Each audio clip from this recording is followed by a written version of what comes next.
Hi friends, this is Jeet. আপনাদের সামনে আবার এসেছি আবার একটা নতুন ব্লগ ভিডিও নিয়ে। তো আজকের ভিডিওতে আমি আপনাদেরকে নিয়ে যাব কচুয়াতে, যেখানে আমাদের লোকনাথ বাবার জন্মস্থান। তো সেখানে যাওয়ার জন্য আমি আপনাদের ক্যান্টনমেন্ট স্টেশন থেকে যাত্রা শুরু করেছি এবং যেতে যেতে আপনাদের সম্পূর্ণটাই বলে দেবো কীভাবে যেতে হবে এবং কোথা থেকে কীভাবে যেতে হবে সম্পূর্ণই আমি এই ভিডিওতে আপনাদেরকে তুলে ধরবো। আপনারা সঙ্গে থাকবেন। এই ভিডিওতে আমি আপনাদেরকে দেখাবো আপনারা কিভাবে কচুয়াতে যাবেন এবং বাবার মন্দির দর্শন করবেন এবং কোথা থেকে কিভাবে যেতে হয় আপনারা সমস্তটাই এই ভিডিওর মাধ্যমে আপনারা দেখতে পারবেন। এখানে যাবার জন্য আপনাদের সড়ক পথ বা রেলপথ কিভাবে যেতে হবে এবং কোথা থেকে যেতে হবে সম্পূর্ণটাই আমি এই ভিডিওতে আপনাদের তুলে ধরবো। তো আমি দেখতে পেলেন আপনার দমদম ক্যান্টনমেন্ট স্টেশন থেকে টিকিট কাটলাম। টিকিট কেটে এখন আমি কাকড়া মির্জানগর স্টেশনে যাচ্ছি। সঙ্গে থাকুন। এই ভিডিওতে আমি আপনাদের সামনে তুলে ধরবো আপনারা কিভাবে যাবেন এবং কোথা থেকে যাবেন। কারণ কি, এই কচুয়াতে যাওয়ার জন্য লোকনাথ বাবার জন্মস্থানে যাওয়ার জন্য সড়ক পথ এবং রেলপথ এর সুব্যবস্থা আছে। আপনারা যদি রেলপথে যেতে চান তো শিয়ালদা থেকে হাসনাবাদ লোকাল ধরবেন, তারপরে যে আপনারা কাকড়া মির্জানগর স্টেশনে নামবেন। আপনারা যদি সড়ক পথে যেতে চান তাহলে বারাসাত বসিরহাট রুট থেকে ওখানে কিছুটা যাওয়ার পরে ডান দিকে আপনারা যে টোটো বা অটো পেয়ে যাবেন, সেই অটোতে করে আপনাদের 10 মিনিটের মধ্যে আপনাদের কচুয়া ধামে আপনাদের নামিয়ে দেবে।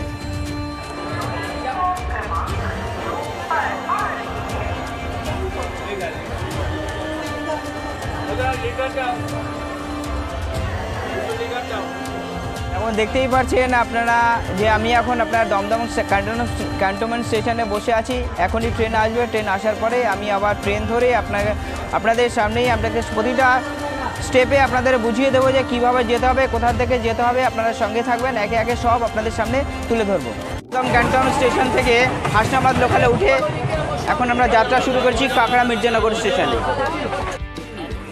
আমি রেলপথে যাচ্ছি, আপনাদের রেলপথের বিবরণ আপনাদেরকে তুলে ধরছি। তো আপনারা যদি সড়ক পথে যেতে চান তো বারাসাত বসিরহাট রুটে স্বরূপনগর মোড় থেকে বাঁ দিকে কিছুটা যাওয়ার পরে আপনারা অটো বা রিক্সা পেয়ে যাবেন। রিক্সাতে করে আপনারা 10 মিনিটের মধ্যে কচুয়া ধামে পৌঁছে যাবেন। বারাসাত স্টেশনে পৌঁছালাম। আপনারা বারাসাত স্টেশন থেকে যদি সড়ক পথে যেতে চান তো বারাসাত বসিরহাট রুটে আপনারা স্বরূপনগর মোড় থেকে বাস ধরে অটো ধরে আপনারা মন্দিরে পৌঁছাতে পারবেন।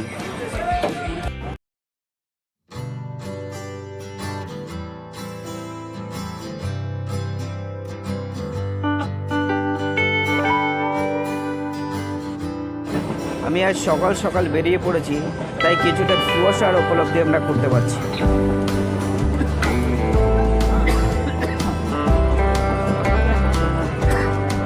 অবশেষে কাকড়া মির্জানগর স্টেশনে এসে নামলাম। এবার আমরা এখান থেকে অটো স্ট্যান্ডে যাব, যেখানে অটো ধরে আমরা মন্দিরের কাছে যাব। কাকড়া মির্জানগর স্টেশন।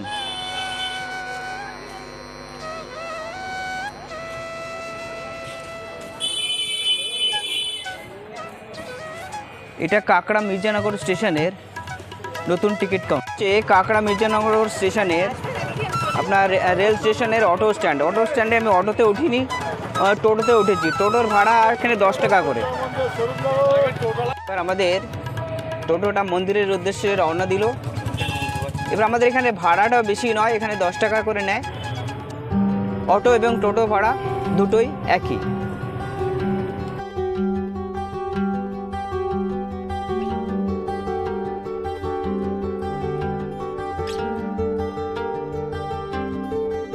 আমরা এখন টোটোতে করে কচুয়া ধামের উদ্দেশ্যে রওনা দিয়েছি। টোটোতে করে মন্দিরের সামনে এসে নেমেছি। তো মন্দিরের সামনে একটা বড় গেট মতন আছে, সেই গেটের মধ্যে লেখা আছে জন্মস্থান পুণ্যতীর্থ কচুয়া ধাম। এবার আমরা এখান থেকে আস্তে আস্তে এগিয়ে যাব। আমরা মন্দিরের ভিতরে প্রবেশ করছি। মন্দিরের গেট থেকে, বাইরের গেট থেকে আমরা মন্দিরের ভিতরে যাচ্ছি। তো যেতে যেতেই এখানে বাঁ দিকে একটা ছোট পুকুর মতন পড়ে।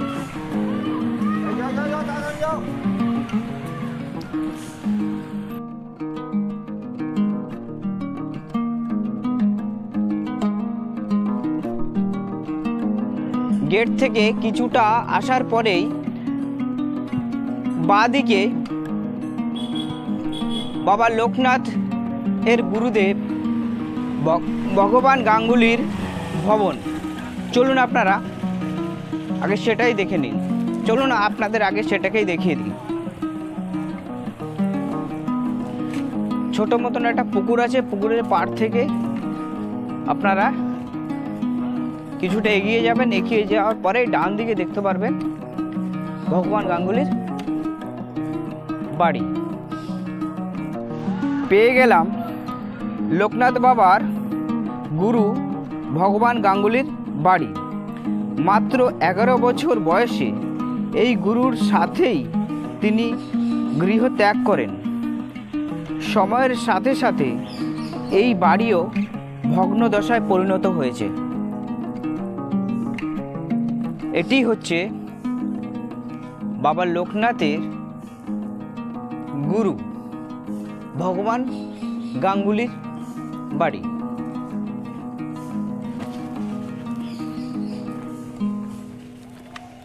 যেটি সময়ের সাথে সাথে এখন ভগ্ন দশায় পরিণত হয়েছে।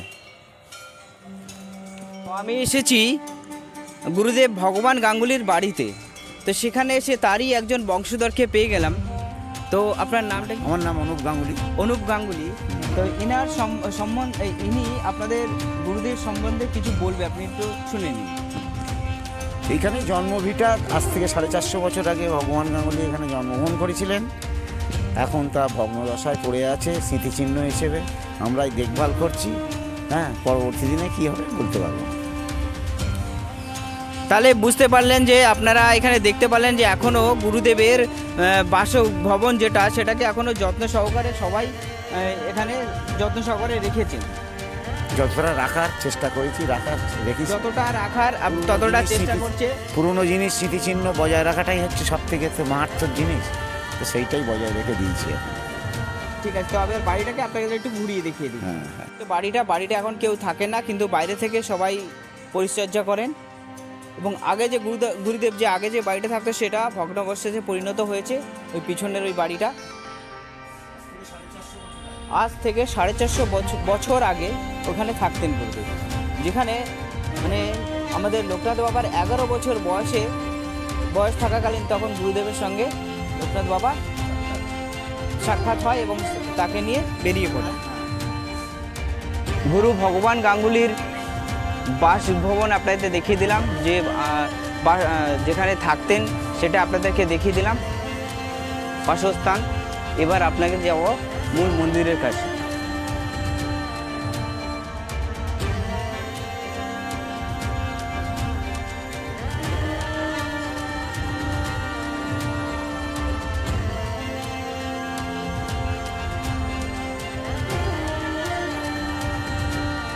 তো আমি এখন মূল মন্দিরের সামনে দাঁড়িয়ে আছি। তো এখানে একজন স্থানীয় দাদার সঙ্গে একটু কথা বলছি। সেই কথা বলে আপনারা জানতে পারবেন যে মন্দিরের সমস্ত বিষয়টা সম্পর্কে আপনাদের বিস্তারিতভাবে বলে দেবেন। একটু শুনে নিন। আপনি বলুন, এই মন্দিরটা প্রথমে তো এখানে ছিল না। মন্দিরটা এখানে প্রথম দুর্গাপুজো হতো। আগে দুর্গাপুজো হতো। তারপরে এখানে আপনাদের ওই নিত্যগোপাল সাহা দাদু তিনি এটাকে পরবর্তীতে মন্দির স্থাপন করে এবং তার তত্ত্বাবধানেই আমাদের এই লোকনাথ মন্দিরটা চলে। তো এবার এটা আপনি বলুন, যেখানে পুজোর কখন কি পুজোর টাইম আছে, কখন কীভাবে পুজোর সকাল 8টা থেকে 11:30 পর্যন্ত বাবার পুজো হয়। তারপরে আরতি হয়, অঞ্জলি হয়, মন্দির 12টায় বন্ধ হয়ে যায়। আবার 3টে থেকে রাত 8টা পর্যন্ত রানিং পুজো হয়। 7:30টায় আরতি হয়, অঞ্জলি একবারই হয়, আর আরতি হয়ে মন্দির রাত 8টায় বন্ধ হয়ে যায়। আর তাহলে এখানে আপনাদের ভোগের ব্যবস্থাটা কিভাবে করা হয়? ভোগটা কিভাবে পাওয়া যেতে পারে? এখানে 9টা থেকে 12টার মধ্যে কুপনটা কাটতে হয়। 7 টাকা করে নেয়, 12:30 খেতে দেওয়া হয়। 12টা খেতে দেওয়া হয়। এটা হচ্ছে গিয়ে নিত্যগোপাল সাহার সমাধি। যে নিত্যগোপাল সাহাই যে দাদু নামে পরিচিত, সেই দাদুই আমাদের এই লোকনাথ বাবার মন্দিরটা স্থাপন করেছিল। আগে যখন এখানে দুর্গাপুজো হতো, সেই দুর্গাপুজো হওয়ার পরের থেকে আমাদের এই দাদুই এই মন্দিরটা স্থাপন করেন। আমি আপনাদেরকে দেখিয়ে দিচ্ছি সে দাদুর মূর্তিটাকে। এইটাই দাদু আর কি নিত্যগোপাল সাহার সমাধি। এই দাদুই আমাদের লোকনাথ বাবার মন্দিরটাকে স্থাপন করেছিলেন। বাবা লোকনাথ মাত্র 11 বছর বয়সে এই দুধ পুকুরে স্নান করে পৈতে পড়েছিল এবং সন্ন্যাস নিয়েছিল। সন্ন্যাস ধারণ করেছিলেন। লোকনাথ বাবার পিতার নাম ছিল রামনারায়ণ ঘোষাল এবং মাতার নাম ছিল দেবী কমলা। তো রামনারায়ণ চেয়েছিল গৃহ ত্যাগ করে সন্ন্যাসী নেওয়ার জন্য, কিন্তু মাতা কখনোই চাইনি এসে সন্ন্যাসী নেবে।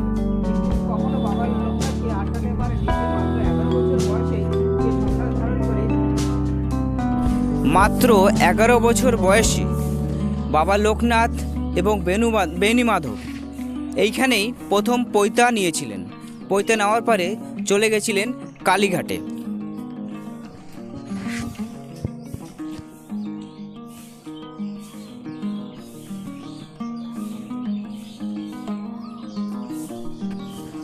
এখানে দেখতেই পাচ্ছেন বাবা লোকনাথের মূর্তি। এটা হচ্ছে পৈতার ঘর, যেখানে মাত্র 11 বছর বয়সে বাবা লোকনাথ এবং বেণীমাধব গুরুদেব এইখানে পৈতা দিয়েছিল। পৈতা দিয়ে কালীঘাটে নিয়ে গেছিল। কালীঘাট থেকে পরে দেশ বিদেশে ঘুরেছিল এবং হিমালয়ে চলে গেছিল, যেখান থেকে সিদ্ধি লাভ করেছিল। আপনাদেরকে নিয়ে যাচ্ছি বাবার স্নানের মন্দিরে।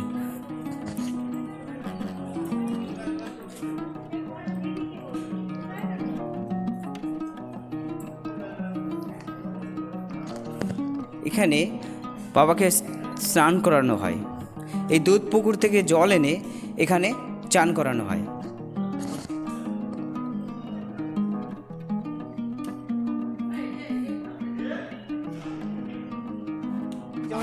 একটা ডোনেশন অফিস। আপনারা যখন কেউ কিছু ডোনেশন করতে পারবেন চাইবেন, তো আপনারা এখানে এসে ডোনেশন করতে পারবেন।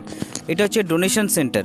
এখানে এসে আপনারা কোনো কিছু টাকা পয়সা বা কোনো কিছু যদি ডোনেশন করতে চান বা ডোনেট করতে চান, তো এখানে এসে আপনারা ডোনেশন করতে পারবেন বা দান করতে পারবেন। এটা হচ্ছে কুপনের জায়গা, যেখান থেকে আপনি 12টা থেকে 8টার মধ্যে এসে আপনারা কুপন কেটে নিতে পারবেন। এখানে কুপনের দাম ধার্য করা হয়েছে 60 টাকা। আমি পুজো দেওয়ার জন্য ডালা নিলাম। এবার আমি দুধ পুকুর থেকে জল ভরবো। জল ভরে বাবার মাথায় জল দেবো এবং মালা পরিয়ে দেবো। তুলসী মঞ্চ, এখানে ধূপ এবং মোমবাতি জ্বালানো হয়। আমি এখন ধূপ এবং মোমবাতি জ্বালাবো।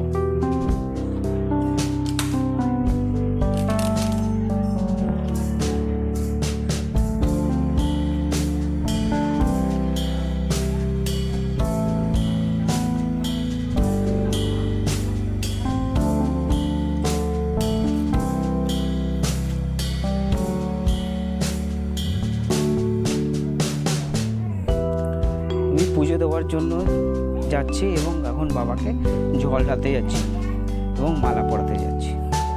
মন্দিরের ভিতরটা এসেছি আমরা এখন। দেখুন মন্দিরে পুজো হচ্ছে। আমি পুজো দিয়ে সবে এসে এখানে আমার ডালা রাখলাম। ওর পুজো হয়ে গেছে। এখন সবাই পুজো দেওয়ার জন্য এখানে বসে আছে এবং আস্তে আস্তে সবাই পুজো দেবে। পুজো দিয়ে এসে সবাই এখানে বসবে।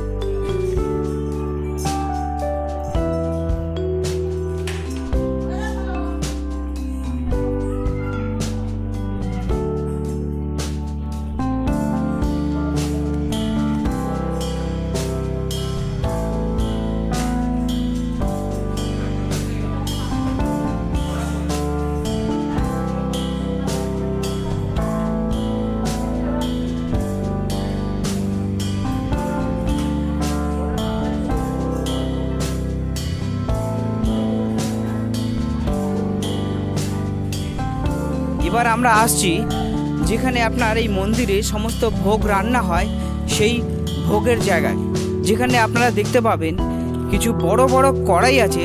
যে কড়াইয়ে যখন ভোগ রান্না হয়, এখানে আপাতত আপনি দুটো কড়াই দেখাতে পারছি। দুটো কড়াইয়ে যখন ভোগ রান্না হয় আপনারা দেখেও আশ্চর্য হয়ে যাবেন কত বড় বড় কড়াই, এবং এই কড়াইতে বাবার ভোগ রান্না হয়। জন্মাষ্টমীর সময় 3-4 দিন ধরে এই কড়াইতেই ভোগ রান্না হয়ে থাকে এবং সেই ভোগই সবাই পেয়ে থাকেন এখানে যারা যারা আসেন পুণ্যার্থীরা। সবাই এসে এখানে বসে বসে সবাই ভোগ নিয়ে থাকেন এবং ভোগ এখানে বসে বসে খায় বা কেউ বাড়িতেও নিয়ে যায়। আপনারা এখানে গাড়ি নিয়ে এসেও গাড়ি পার্কিং করতে পারবেন। এখানে দেখুন কোন গাড়ির কত কি চার্জ আছে সব কিছু এখানে লেখা আছে। সারাদিনের জন্য এই যে চার্জগুলি দেখতে পাচ্ছেন এগুলি সারাদিনের জন্য। আর পার্কিংয়ের জায়গাটা হচ্ছে গিয়ে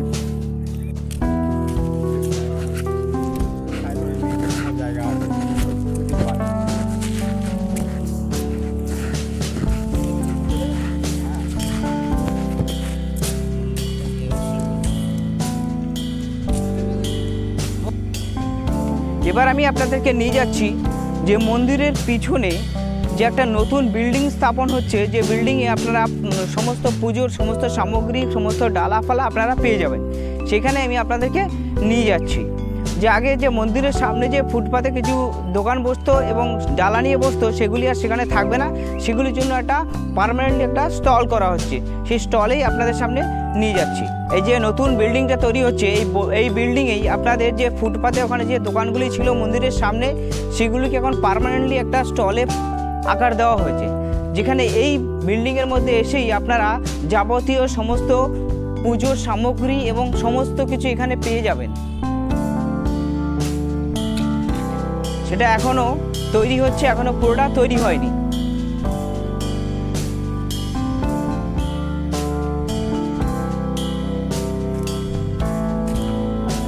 যে বিল্ডিংটার নাম দেওয়া হচ্ছে লোকনাথ বাবার জন্মস্থান পুণ্যতীর্থ কচুয়া ধাম, অতিথিশালা ও পূজা সামগ্রী বিক্রয় কেন্দ্র। আপনারা দেখতেই পাচ্ছেন যে লোকনাথ বাবার জন্মস্থান পুণ্যতীর্থ কচুয়া ধাম, অতিথিশালা ও পূজা সামগ্রী বিক্রয় কেন্দ্র। যেই বিল্ডিংটা যখন পুরোটা তৈরি হয়ে যাবে তখন ওখানে যে মন্দিরের সামনে যে আপনারা দেখতে পাচ্ছেন যে পুজোর সমস্ত সামগ্রী নিয়ে সব বসে আছে, সেই সমস্ত দোকানগুলি আর থাকবে না, সমস্ত কিছু এসে আপনারা এখানেই পেয়ে যাবেন। বিল্ডিংটা আর অল্প কিছু দিনের মধ্যেই তৈরি হয়ে যাবে। এখানে এসে আপনারা থাকতেও পারবেন এবং পুজোর যাবতীয় সমস্ত সামগ্রীও এখানে পেয়ে যাবেন। আর ফুটপাতে আপনাদের যে ছোটোখাটো যে স্টলগুলি ছিল সেগুলি আর সেখানে থাকবে না, এখন সমস্ত স্টলগুলি এই বিল্ডিংয়ে এসে বসবে এবং এখানেই আপনারা সমস্ত পূজার সামগ্রী, ডালা এবং ফুল এবং মিষ্টি যা কিছু দরকার সমস্ত কিছু আপনারা এখানে পেয়ে যাবেন। এবং এখানে অতিথিশালাও তৈরি করা হচ্ছে, যেখানে এসে আপনারা থাকতেও পারবেন। তো এই বিল্ডিংটা বেশি দূরে নয়, মন্দিরের পেছন সাইডেই আছেন, যেখানে দুধ পুকুরটা আছে, দুধ পুকুরটার পরেই আমাদের এই বিল্ডিংটা তৈরি হচ্ছে সবার জন্য। আগে যে নতুন বিল্ডিংটা দেখিয়ে এলাম সেই নতুন বিল্ডিংয়ে এই সমস্ত দোকানগুলি শিফট হয়ে যাবে। এই সমস্ত দোকানগুলি আর এরকম ফুটপাতে থাকবে না, সব নতুন বিল্ডিংয়ে চলে যাবে। মন্দিরের পুজোর টাইমটা হচ্ছে সকাল 8টা থেকে দুপুর 12টা পর্যন্ত এবং 3টে থেকে রাত্রির 8টা পর্যন্ত।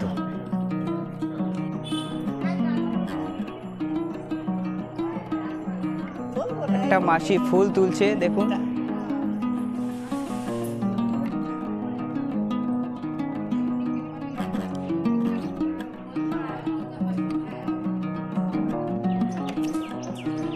তো পরবর্তীতে এই যে স্টলগুলি বসেছে এই স্টলগুলি আর এখানে থাকবে না, ওই যে নতুন বিল্ডিং তৈরি হচ্ছে ওখানে চলে যাবে। মন্দিরের পুজোর টাইম হচ্ছে গিয়ে সকাল 8টা থেকে দুপুর 12টা পর্যন্ত এবং দুপুর 3টে থেকে রাত 8টা পর্যন্ত এবং 12টা সাড়ে 12টা থেকে আপনাদের ভোগ দেওয়া শুরু হয়ে যায়। আপনাদের 8টা থেকে 12টার মধ্যে আপনারা ভোগের কুপন কেটে নেবেন। এটাই হচ্ছে লোকনাথ বাবার মন্দির।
লোকনাথ বাবার মন্দিরের ঠিক রাস্তার উল্টো দিকে আছে বেনি মাধব এর বাড়ি।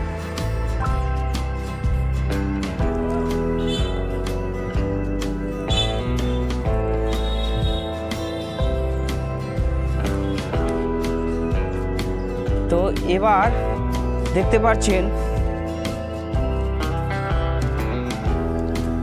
আমি এসেছি বেনি মাধব বন্দ্যোপাধ্যায়ের জন্মভিটা, যে ছিলেন আমাদের লোকনাথ বাবার বাল্য বন্ধু।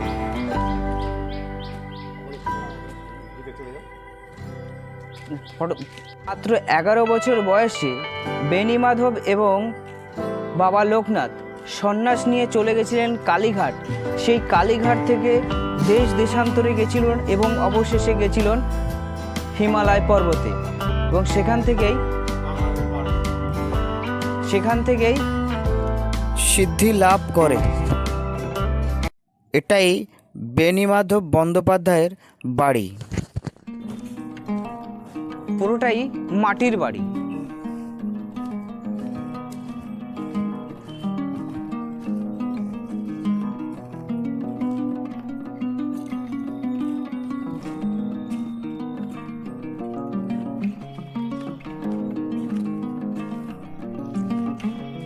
উপরে টিন দেওয়া এবং চারিদিক থেকে বাঁশ এবং মাটি দিয়ে দেওয়াল। এখন বেনি মাধবের বাড়ি থেকে আমরা আবার মন্দিরের দিকে রওনা হলাম।